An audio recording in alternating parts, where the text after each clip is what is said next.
అల్లు అర్జున్ నటించిన పుష్ప 2 ఈ సంవత్సరంలో అతిపెద్ద చిత్రం. ఈ సంవత్సరం కల్కి, గేమ్ చేంజర్, కంగువా వంటి ఇతర పెద్ద పాన్ ఇండియా మూవీస్ విడుదల కానున్నాయి. కానీ వాటిలో ఏ ఒక్క సినిమా పుష్ప 2కున్న క్రేజ్ తో పోటీ పడలేవని టాక్ వస్తోంది.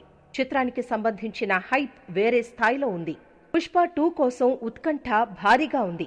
ఇది భారతదేశంలోనే కాదు, ప్రపంచ వ్యాప్తంగా కూడా ఉంది. అల్లు అర్జున్ ఈసారి ఏం తెరపైకి తీసుకొస్తాడోనని జనం ఆసక్తిగా ఎదురుచూస్తున్నారు. ఈ సినిమా రైటర్స్ కు భారీ డిమాండ్ ఏర్పడింది. కేవలం నైజాం థియేట్రికల్ రైట్స్ కోసం ఏకంగా 100 కోట్లు ఇచ్చేందుకు ఓ డిస్ట్రిబ్యూటర్ రెడీ అవుతున్నారు. ఈ బిడ్ బ్లాక్ బస్టర్ RRR కోసం చూసిన దానికంటే పెద్దది. ఈ చిత్రం ఓవర్సీస్ థియేట్రికల్ రైట్స్ కూడా అధిక డిమాండ్ ఉంది. ఎందుకంటే దాని హైప్ తో కొనుగోలుదారులు చాలా ఉత్సాహంగా ఉన్నారు.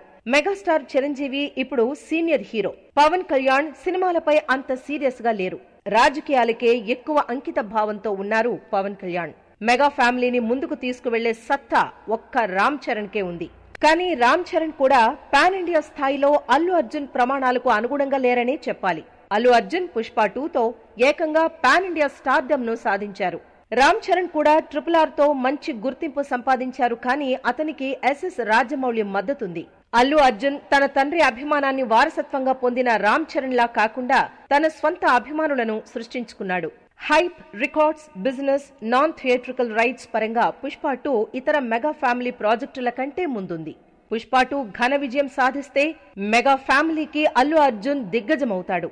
మెగా ఫ్యామిలీలో అందరికంటే అతనే అగ్రస్థానంలో ఉంటాడని సినీ పండితులు అంటున్నారు.